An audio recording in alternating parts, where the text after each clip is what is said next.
Hi అండి అందరికీ. రొయ్యల కర్రీ నార్మల్‌గా కాకుండా ఇలా గుత్తొంకాయ కాంబినేషన్‌లో సింపుల్ మసాలాలతో ఇలా ఒకసారి ట్రై చేయండి. ముందుగా రొయ్యల్ని శుభ్రంగా కడిగి పక్కన పెట్టుకోండి. దానిలో కొంచెం సాల్టు, పసుపు వేసి స్టవ్ మీద పెట్టుకోండి. దాంట్లోనే వాటర్ వచ్చేస్తుంది. ఇంకా ఎక్స్ట్రా వాటర్ ఏమి వేయాల్సిన అవసరం లేదు. ఆ వాటర్ మొత్తం ఇంకిపోయే వరకు అలాగే ఉంచండి. యాక్చువల్‌గా అయితే నేను పసుపు వేయలేదు, లాస్ట్‌లో వేశాను. మీరు మాత్రం ఫస్టే వేసుకోండి. వేరే కడాయి తీసుకొని దాంట్లో ఆయిల్ వేసి ఆయిల్ హీట్ అయిన తర్వాత సన్నగా తరిగిన ఆనియన్స్ వేయండి. నేనైతే చాలా బాగా సన్నగా తరిగానండి ఆనియన్స్. దీనివల్ల టెక్స్చర్ అనేది చాలా బాగుంటుంది. ఆనియన్స్ ఫ్రై చేసుకోండి కలర్ చేంజ్ అయ్యేంత వరకు. ఇలా కలర్ చేంజ్ అవ్వడం వల్ల కర్రీ అనేది టేస్ట్ కూడా చాలా బాగుంటుందండి. 1 స్పూన్ జింజర్ గార్లిక్ పేస్ట్ వేయండి. నెక్స్ట్ అది పచ్చివాసన పోయేంత వరకు వేయించండి. లేదంటే కర్రీ చేసిన తర్వాత కూడా ఆ స్మెల్ అనేది అలాగే ఉంటుంది. పచ్చివాసన పోయేదాకా అంటే ఏంటనుకుంటున్నారు? అదేం లేదండి. మసాలా మొత్తం వేగిన తర్వాత ఆయిల్ అనేది సపరేట్ అవుతది. అంతేనండి, ఇంకేం లేదు. నేను చిట్టి చిట్టి వంకాయలు తీసుకున్నాను. ఇలా గుత్తొంకాయ కోసుకునే విధంగా కట్ చేసి పక్కన పెట్టుకున్నానండి. జింజర్ గార్లిక్ పేస్ట్ వేగిన తర్వాత ఇప్పుడు వంకాయలు వేసేసుకోండి. వంకాయలు కట్ చేసిన తర్వాత సాల్ట్ వాటర్‌లో వేసుకుంటే అవి కలర్ చేంజ్ కాకుండా ఉంటాయి. అవి అటు ఇటు కొంచెం అలా ఫ్రై చేసుకొని ఇప్పుడు మూత పెట్టేసుకొని ఒక 5 మినిట్స్ అలాగే ఉంచేసేయండి. అప్పుడు కొంచెం సాఫ్ట్ అవుతాయండి.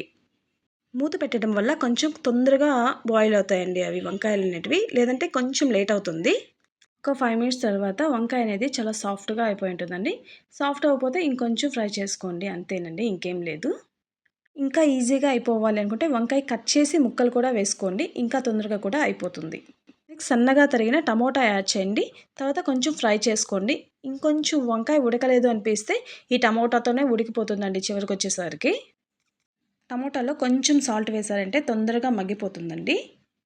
అవి మెత్తగా అయిపోయిన తర్వాత కారం, గరం మసాలా పౌడర్, నెక్స్ట్ ధనియాల పొడి అండి. ఇంకేం మసాలాలు వేయట్లేదు నేను. చాలా సింపుల్‌గా ఉంటుందండి ఈ కర్రీ.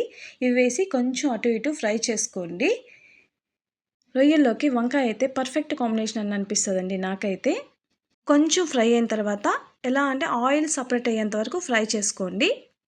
ఇప్పుడు మసాలాలన్నీ ఏగిపోయినట్టండి. నెక్స్ట్ రొయ్యలు వేసేసి 1 మినిట్ అటు ఇటు ఫ్రై చేసుకోనండి. కొంచెం మసాలాలన్నీ దానికి పట్టేంత వరకు ఒక 1 మినిట్ అట్లా ఫ్రై చేసుకొని నెక్స్ట్ 1 గ్లాస్ వాటర్ యాడ్ చేసుకొని 5 మినిట్స్ బాయిల్ చేసుకోండి. దీనివల్ల వంకాయ అనేది సాఫ్ట్‌గా అవుతుంది. మన రొయ్యలకు కూడా మసాలా అంతా బాగా పడుతుంది. ఇప్పుడు మన కర్రీలో సాల్ట్ తక్కువగా అనిపిస్తే ఇప్పుడు సాల్ట్ యాడ్ చేసుకోండి.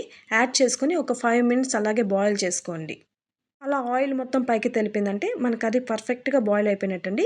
ఇప్పుడు కొత్తిమీర చల్లి ఇంకొక 1 ఆర్ 2 మినిట్స్ అలాగే ఉంచేస్తే మన కర్రీ రెడీ అండి. చూడండి ఆయిల్ అనేది ఎంత పైకొచ్చి ఎంత పర్ఫెక్ట్‌గా ఉందో. ఒక వంకాయని అలాగే పట్టుకొని తినేసేయండి. టేస్ట్ చాలా బావుంటుంది. నాన్ వెజ్ తిన్న ఫీల్ కూడా ఉంటుందండి. రైస్‌లోకి, చపాతీలోకి రెండిట్లోకి బావుంటుంది. తప్పకుండా ట్రై చేయండి. నచ్చితే కామెంట్ చేయండి. లైక్ చేయండి. Happy eating.